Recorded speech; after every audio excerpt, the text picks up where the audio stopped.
What if evil was never chaos at all but order, hierarchy, and law hidden behind masks of horns and red skin to keep you from ever taking it seriously? From the moment you learned to speak, you were told that demons were ridiculous. Monstrous caricatures drawn in children's books and Saturday cartoons. Creatures meant to make you laugh or dismiss the very thought of their existence. But the oldest texts never described them as clumsy or chaotic. They spoke of kings, princes, dukes, and legions. Of seals and titles, of duties and domains so structured that every invocation had to follow exact rules. Evil in its truest form was never random, it was organized. A system of power that operated by exchange, negotiation, and law. And once you see that, once you realize that the demonic world is less a haunted house and more a hidden empire, the shadows begin to look different. Perhaps the structures we obey, everyday politics, corporations, military orders, economic hierarchies, are not human inventions at all, but reflections of an older, darker design. What if the rituals of obedience you perform without question, the contracts you sign without reading, the symbols you pledge allegiance to, are simply echoes of the same logic that governs the infernal? What if you've already been participating in a ritual older than religion, a pact you never realized you agreed to? The true horror is not in the monsters you were taught to fear, but in the systems that already rule you, systems that mirror the hierarchies of the unseen, precise, and merciless. And if that is true, then the question is no longer whether demons exist, but whether you have been living under their structure all along. Step into the oldest grimoires, and you will not find pages filled with grotesque chaos or creatures stumbling through shadows without purpose.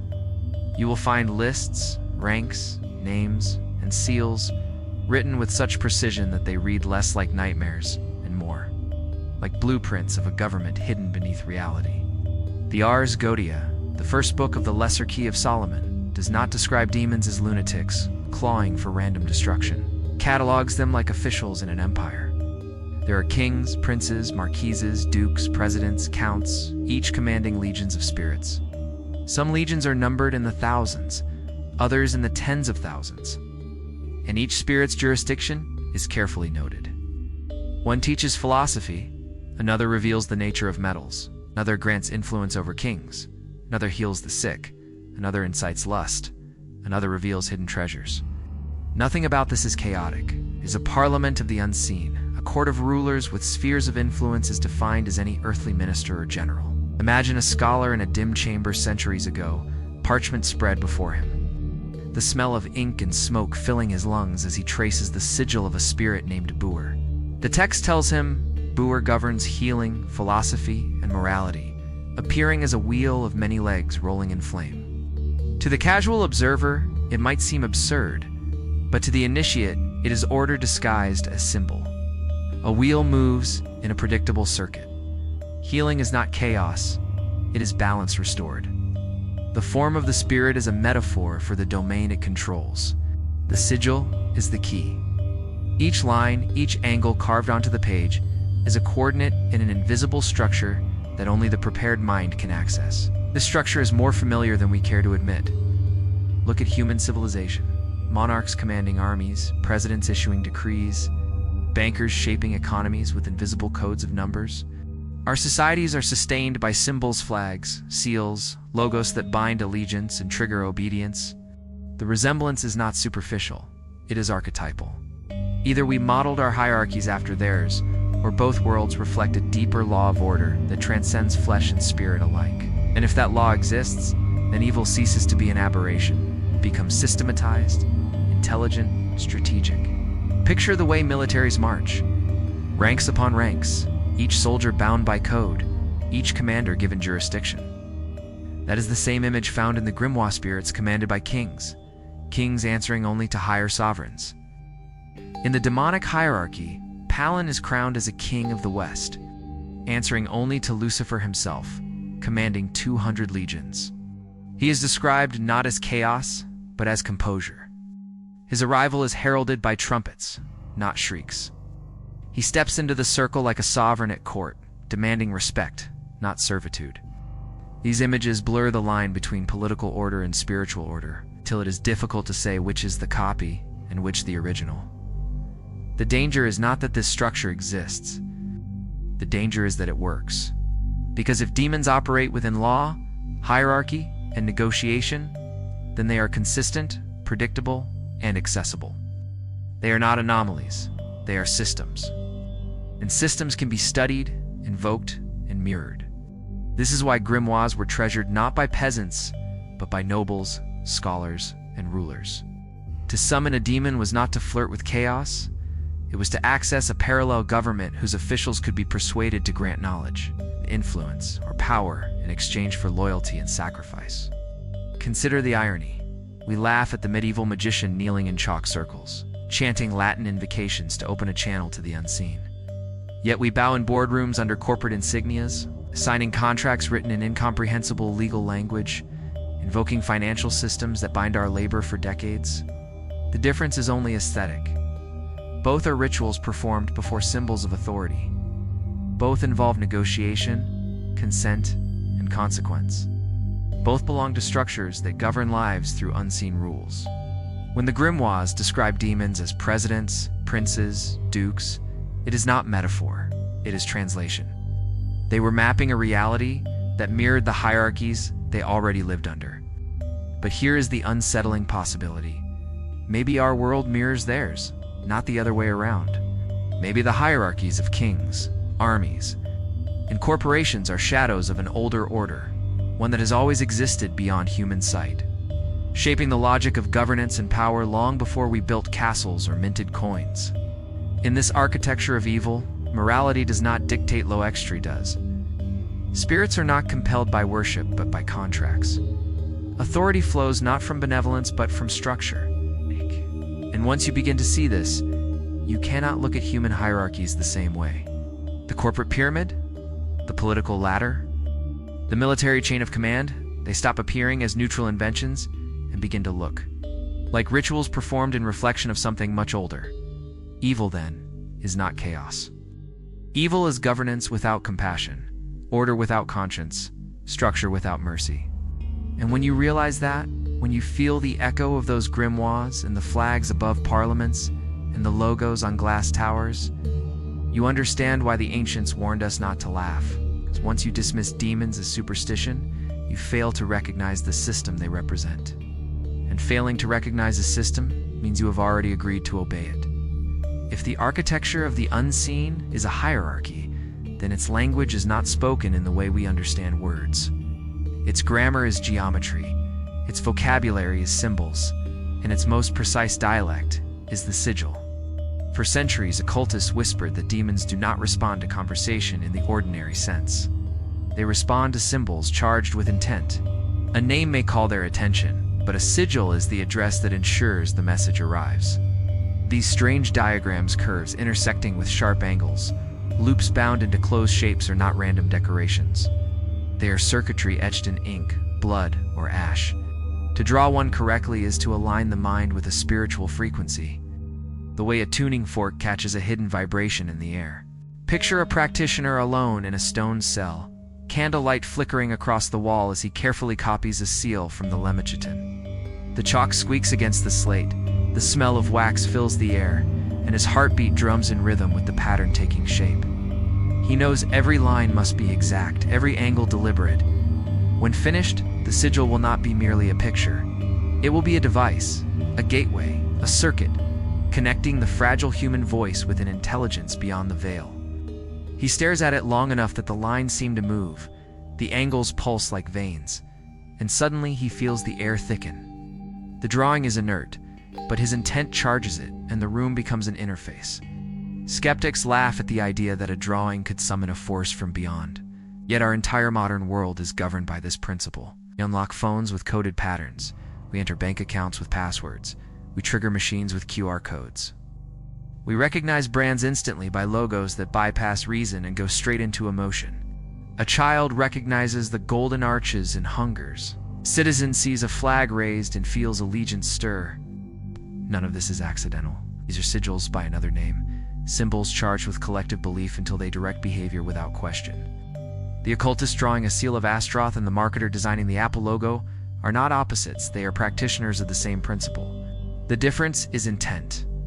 One seeks to call a spirit, the other to condition consumers. But both prove the same truth. Symbols move the human will more efficiently than words.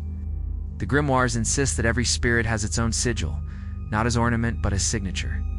To invoke without it is like addressing a letter without an address. Your words scatter into silence. With it, the connection forms. In ritual, the sigil is drawn, focused upon, sometimes anointed with blood, sometimes burned in flame, sometimes carved into skin. It is not superstition, it is circuitry. The practitioner charges the symbol with will, projecting intent into its geometry until the design becomes a bridge between thought and presence. And when the presence arrives, the magician knows it is not the paper that carried the power, but his own mind sharpened by symbol. The sigil is the lens that focuses the beam. This is why, even outside occult circles, symbols remain the most guarded treasures of power. National emblems, military insignias, religious icons, all function as binding devices, compressing belief into image until the masses move at their command. You do not need to understand heraldry to feel reverence before a flag. You do not need to study theology to feel awe before a cross. The power is not in the wood or the fabricate, it is in the centuries of repetition, ritual, and intent poured into the shape. This is the same law the grimoires teach, except stripped of disguise. The sigil is proof that power obeys form, that thought can be anchored in line and circle until it becomes directive. But there is danger in this language. To draw a sigil casually without knowing the name, the rank, the domain of the one it calls, is to knock on a door without knowing who lives behind it, text warns. Not all doors should be opened, and not all spirits respond with kindness. The design is not the danger ignorance is. Without preparation, the practitioner does not summon clarity, but obsession. The lines creep into dreams, the geometry etches itself into thought, and soon the boundary between curiosity and compulsion erodes. In that erosion lies the true risk, for a sigil once charged is not easily forgotten. It lingers in the subconscious, a magnetic pull repeating the same invitation. Modernity pretends that symbols are harmless, yet we are surrounded by proof that they are not. Consider uniforms, logos, flags, religious emblems. Each one commands loyalty, obedience, even sacrifice. Soldiers march into death beneath banners. Citizens surrender freedoms in the name of emblems. Consumers empty wallets for logos on plastic and glass. These are not random shapes.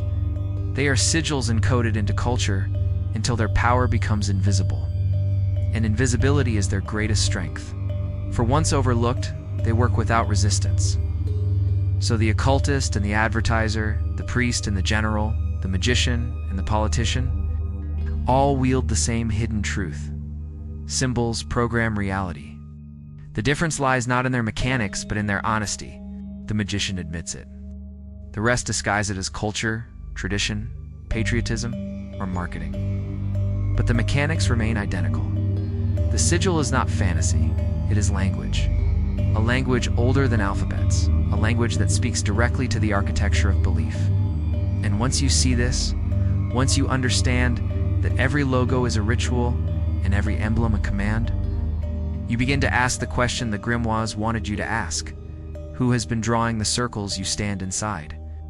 And whose sigils already bind your will without you ever holding the chalk?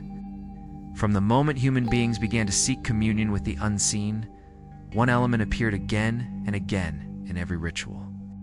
Every altar, every prayer that dared to cross the threshold into sacrifice. Blood. In demonology, blood is not merely fluid, not simply biology, it is currency. The oldest coin acknowledged by every tradition, the seal that cannot be faked. Ancient grimoires whisper that ink alone is weak. When a sigil is traced in blood, the boundary between symbol and self collapses, and the request becomes binding.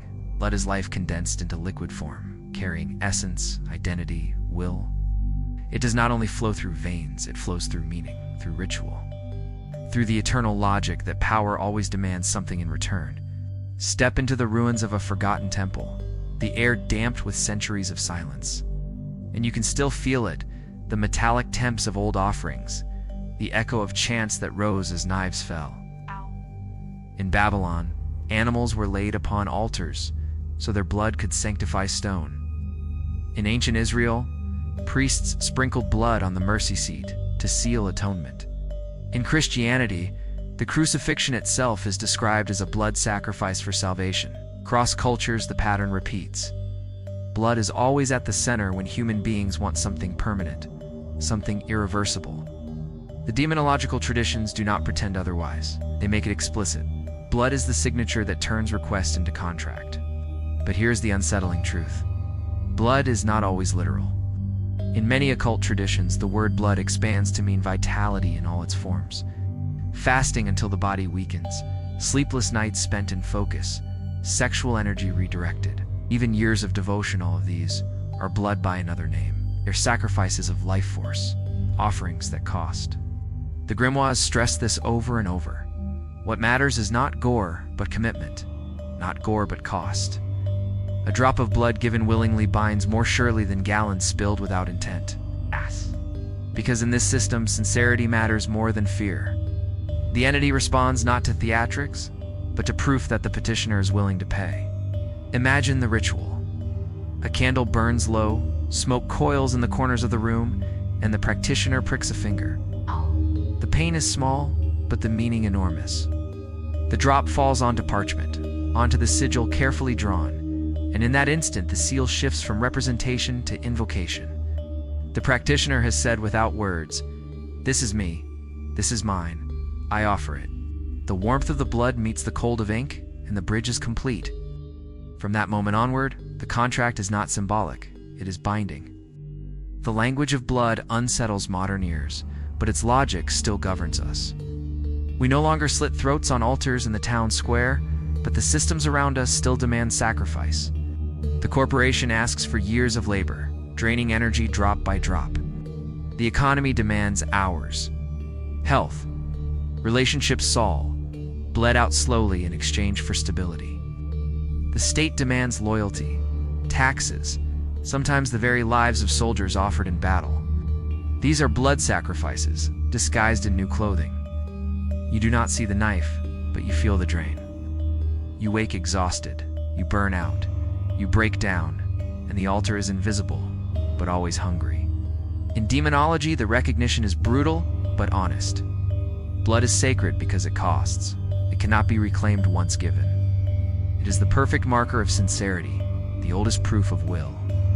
This is why magicians once anointed candles with their own blood, why they mixed it with ink to inscribe invocations, why they smeared it across the edges of circles.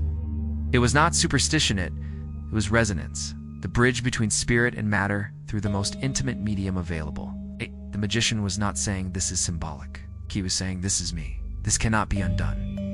And the spirits, bound by laws of exchange, responded, but if blood is the oldest currency, then sacrifice is the oldest economy. Every culture has known it. Every system still runs on it. And that means the logic of the occult is not foreign, it is simply clearer than we like to admit. The job you give decades to, the contract you sign without reading, it's the silence you maintain when truth would cost you all of these are offerings. They may not stain parchment red, but they bleed you nonetheless. Demonology is simply the mirror that refuses to disguise the cost.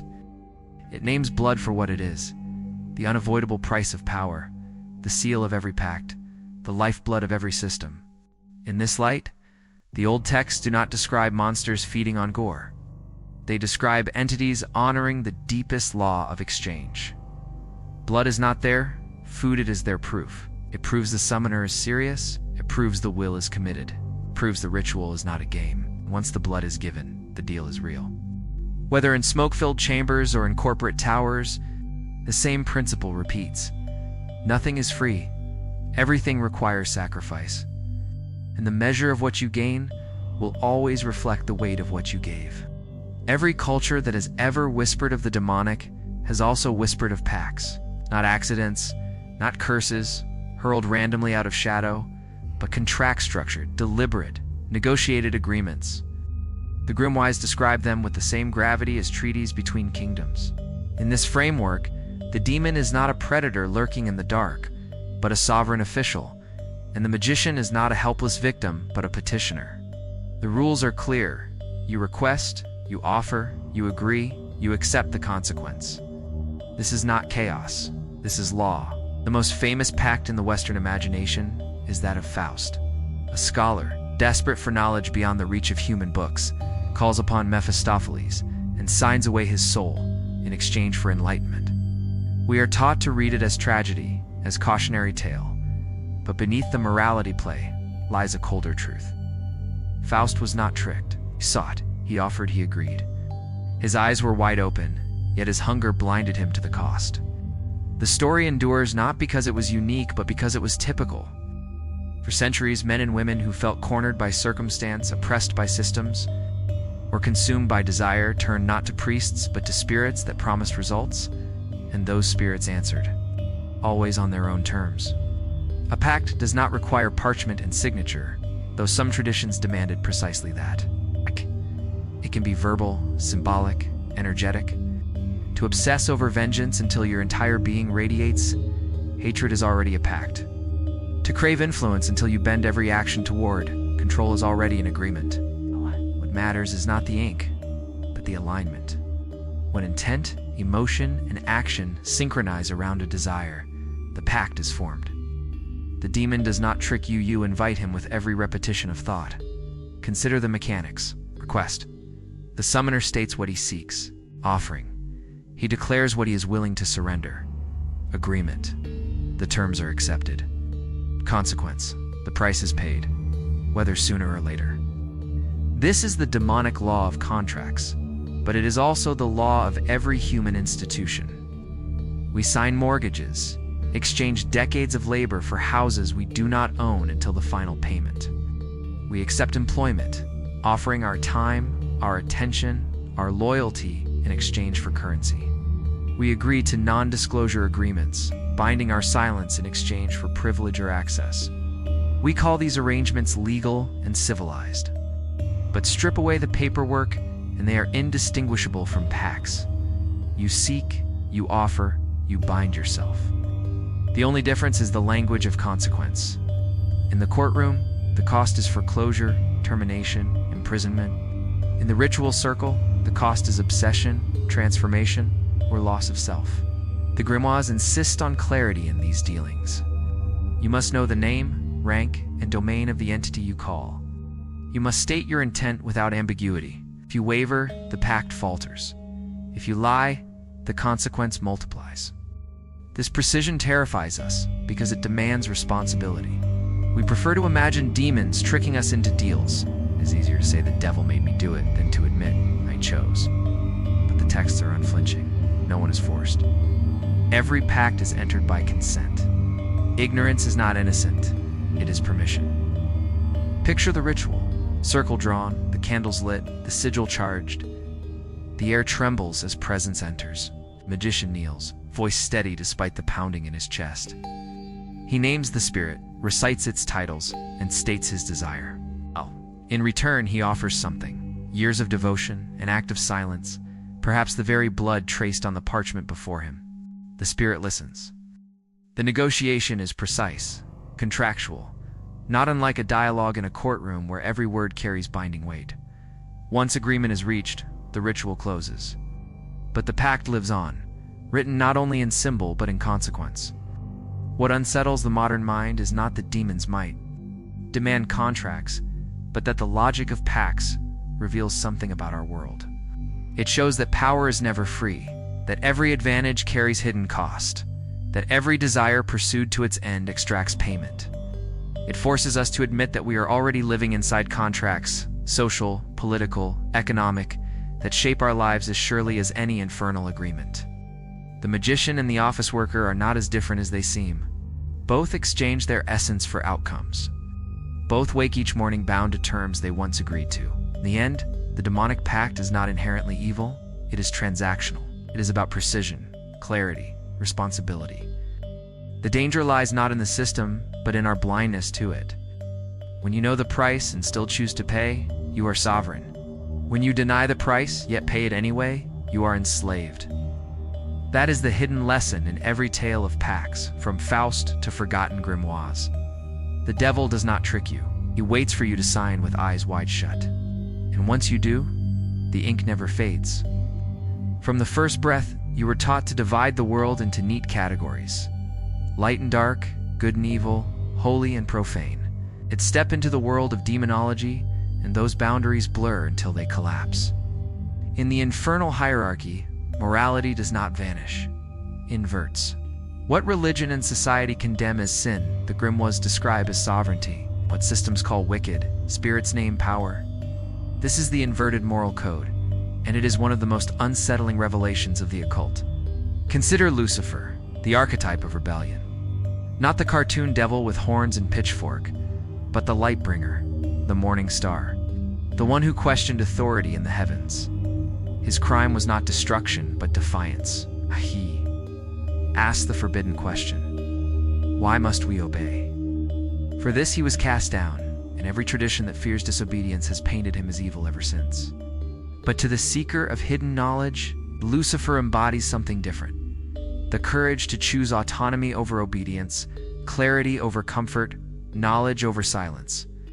His fall is framed as punishment, but in the inverted code it is liberation. The same applies to the entities cataloged in the grimoires.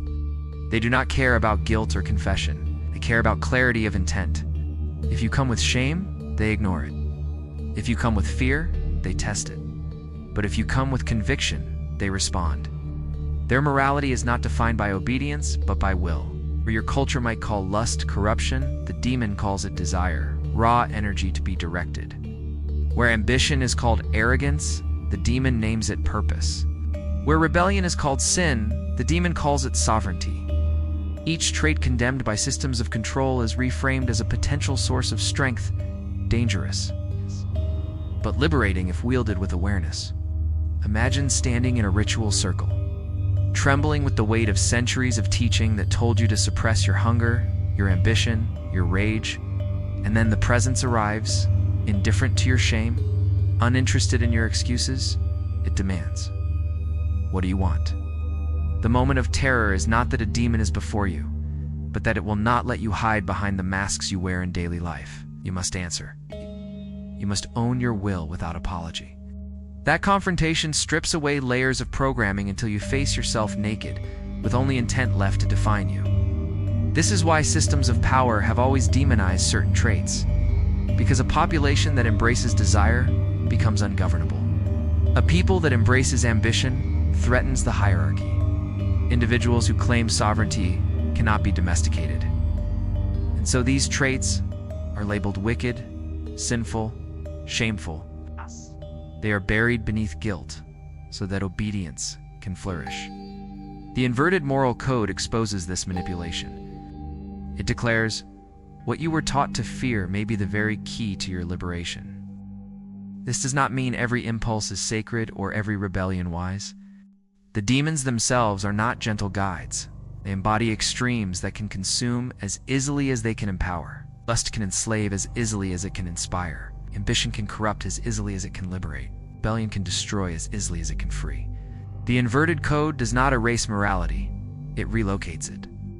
It insists that morality is not dictated by external authority, but chosen consciously by the individual. It asks, do your actions serve your sovereignty, or do they bind you further? Consider how this plays out beyond ritual.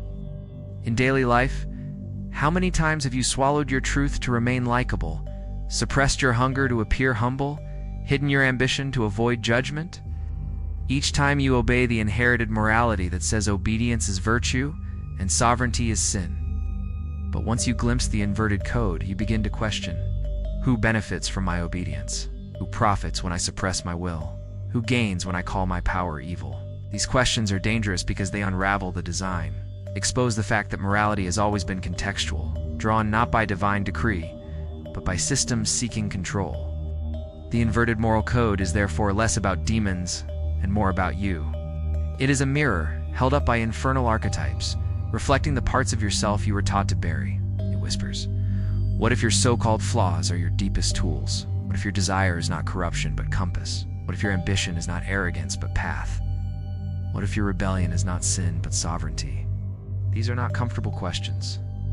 They tear at the scaffolding of inherited belief until only choice remains, and that is the true terror of demonology. It does not force you into evil, it forces you into choice. The system you were born into prefers you to be obedient, predictable, compliant. The demonic worldview demands the opposite, that you state your will clearly, that you live by your own code, that you stop hiding behind excuses. In that confrontation, many turn away, retreating back into the comfort of rules handed down by others. But those who dare to walk forward discover a different kind of freedom, the freedom that comes when you stop asking permission to be powerful. This is the essence of the inverted moral code. Morality is not obedience to external authority. Morality is alignment with conscious intent. And once you accept that, the world shifts. Rituals of control lose their grip. Symbols that once bound you become tools you can wield. The shame that once silenced you transforms into clarity that cannot be ignored. What was once labeled evil becomes the raw material of your evolution. The systems call this dangerous. The grimoires call it necessary. Will you continue to live by a code designed to keep you small? Or will you embrace the inverted moral code that dares you to stand sovereign even if the world calls it rebellion? Ritual is often imagined as a candlelit room, a circle of salt, incense rising like serpents in the dark, while a hooded figure chants in an unknown tongue. But the truth that demonology forces us to confront is far more unsettling. Ritual is not confined to secret chambers. It is everywhere, woven into the daily life of every culture, every system, every moment of obedience and repetition. Ritual is not exotic. It is the engine of reality itself. Consider the national anthem. At a stadium, thousands rise as one, hands pressed to chests, voices united in song. Flags wave, fireworks blaze, and in that moment, individual identity dissolves into collective will. This is not entertainment. It is ritual and invocation of loyalty charged with music, symbol, and repetition. The same mechanics that guide an occult summoning circle are at work. Intention, symbol, repetition, emotion. A flag is a sigil. The song is the incantation. The crowd is the energy. The result is power. Think of corporate branding. Simple logo, repeated across screens, products, and billboards, becomes more than design. It is a sigil charged with belief until it commands behavior. People line up overnight for new devices, pledging allegiance not to gods but to brands. The unveiling of a product is structured like a mass ceremony, the darkened hall.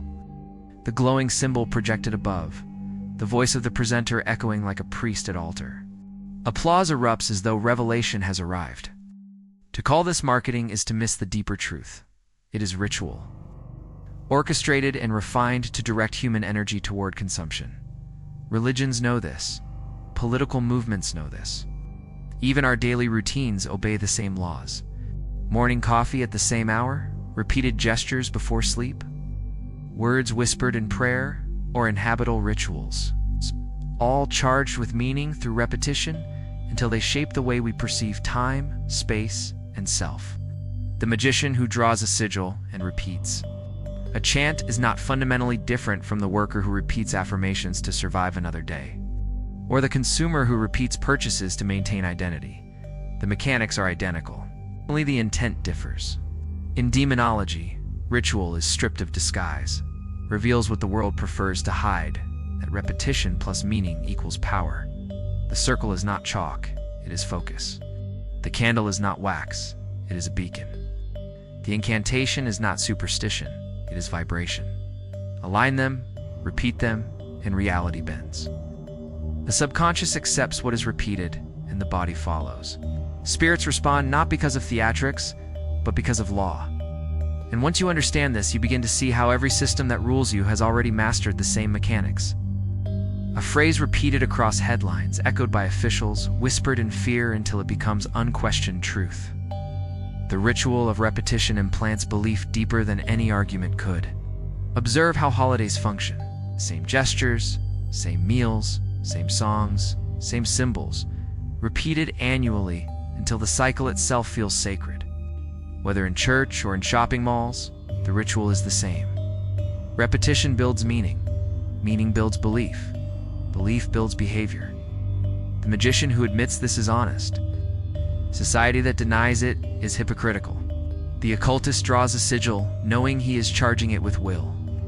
The citizen pledges to a flag, believing it is mere patriotism, not realizing he is binding himself through ritual to an entity larger than himself. The worker signs a contract, repeating actions daily, not realizing his life has become an altar upon which he bleeds hours as sacrifice. Ritual is not optional. It is the structure beneath existence. Breath itself is ritual. Inhale, exhale, repeat. Sleep and waking, birth and death, cycles of planets and tides all. Rituals encoded into reality. Demonology does not invent ritual, it interprets it. It dares to use ritual consciously, to shape outcomes rather than be shaped unconsciously. That is why it is feared. Because once you recognize ritual as the engine of reality, you stop being a spectator and start being a participant. You no longer dismiss repetition as habit, you recognize it as spell work, whether in church, marketplace, or boardroom. Imagine walking through a city with this vision. Neon signs become glowing sigils. Political rallies become invocation circles. Advertising slogans become incantations. Office schedules become liturgies. You begin to see that you are surrounded not by secular order, but by ritualized control. You realize the question is not whether you participate in rituals. It is whether you participate consciously or unconsciously, as a sovereign magician or as a compliant subject. The horror of this revelation is not that demons demand ritual. The horror is that you already live inside rituals designed by others. Rituals that drain your energy, shape your beliefs, direct your will, and bind your identity. You stand in circles you never drew, beneath symbols you never chose, repeating incantations you never questioned. And the more you repeat, the deeper the spell binds. But ritual is not the enemy, it is the key. The inverted moral code has already shown you that what you feared may be your power. Ritual completes the lesson. The very mechanics used to bind you are the same mechanics you can reclaim to free yourself.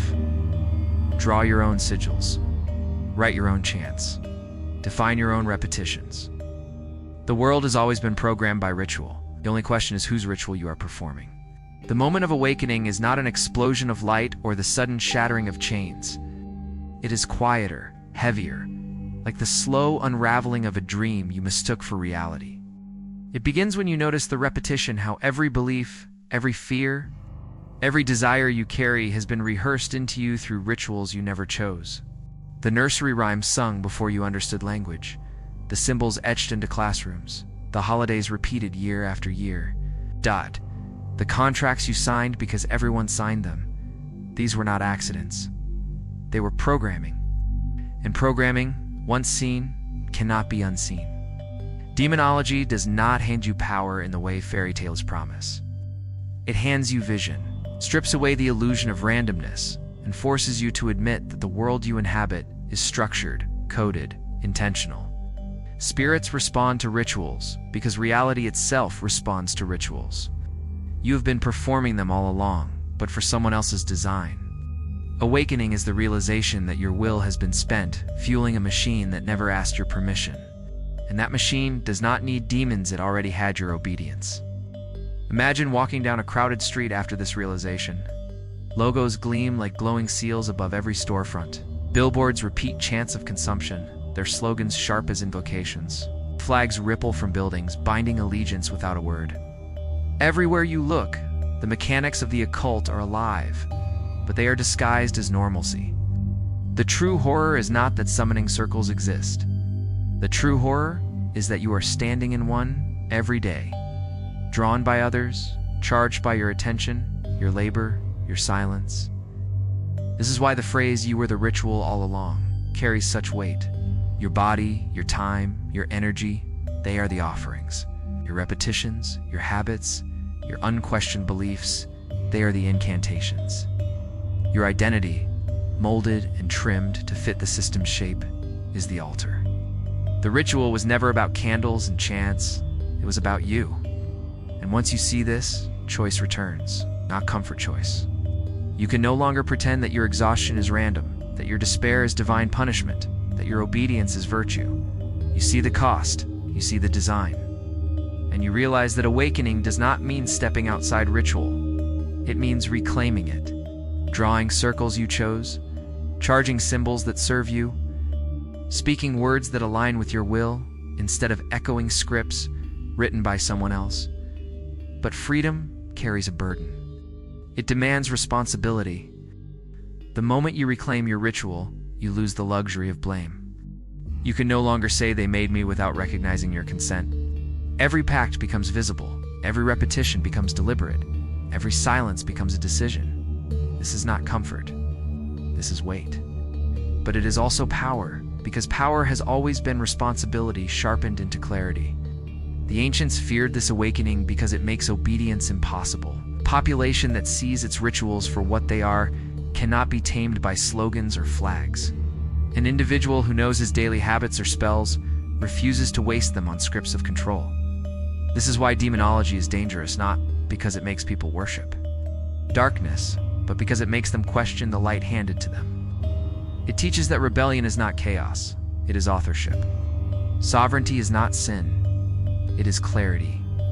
And ritual is not superstition, it is the code of reality, waiting to be rewritten. So the question becomes, whose ritual will you perform? Will you continue to bleed for contracts, disguised as normal life, binding yourself to legions you never named? Or will you write your own pact, claim your own sigil, define your own repetitions, until reality bends to your intent? This is not metaphor, it is law. The same law that binds demons, binds systems, binds societies, binds you. Once you see it, you cannot return to ignorance. Awakening is not an escape, it is an initiation. It is the moment you stop being a spectator in the ritual and start being a participant. And when you live from that place, the world shifts. You see every story, every image, every chant for what it is: programming. And programming, once recognized, can be rewritten. That is the hidden promise of the forbidden path, not that demons will save you, but that you no longer need saving. Because the ritual was never theirs, it was always you. Thank you for walking through the shadows with us. If this journey into forbidden myths and hidden truths revealed something you felt but never named, remember, you were the ritual all along. Subscribe for the next descent, where we uncover the transformations born from Pacts and forbidden knowledge.